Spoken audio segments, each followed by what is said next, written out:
Баршаңызға сәлем, сіздермен жадыра. Бүгін жареный пирожкидің қалай жасалуымен бөлісетін боламын. Егер сіздерге қызық болса, видеоны соңына дейін қараңыздар. Ыдысымызға 1 стакан жылы су және 1 стакан жылы сүтімізді құйып, екеуін араластырамыз және үстіне сұйық май құямыз. Енді осының үстіне 1 ас қасық тұз, 1 ас қасық ашытқы және 2 ас қасық қантты салып, жақсылап араластырамыз.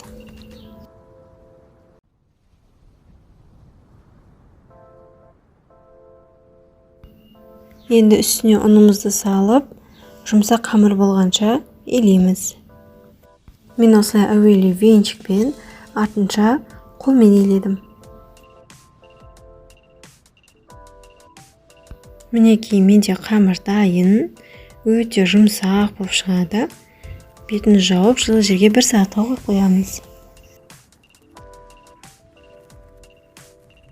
Оған дейін картошкамызды тұзды суға қайнатып пісіріп аламыз, ал жуамызды осылай майға жұмсақ болғанша қуырып аламыз.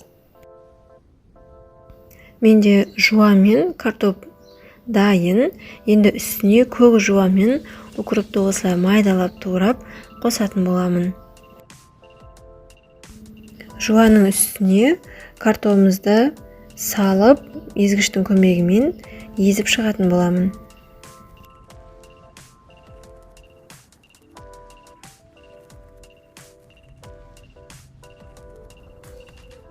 Мінекей, барлық картопты езіп болдым.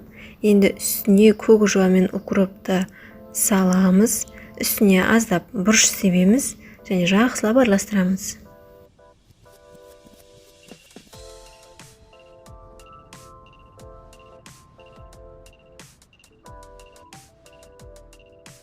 Енді үстіне аздап сүт құямыз.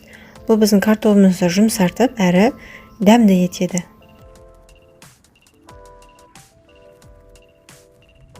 Қамырымыз жақсылап көтерілді.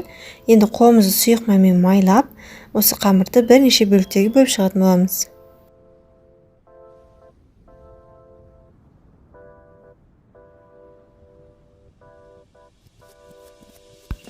Бөліктерге бөлдік. Енді 5 минутқа бетін жауып қоямыз. Болғаннан кейін видеодағыдай етіп, самамызды ішіне салатын боламыз.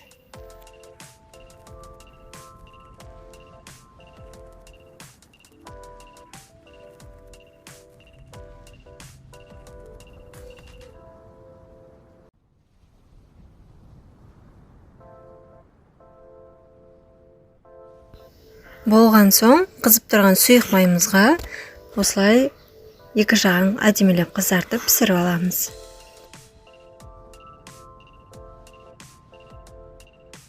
Мінекей, біздің пирожкилер дайын, өте дәмді болып шықты, әрі жұмсақ болды. Сіздер де дайындап көріңіздер.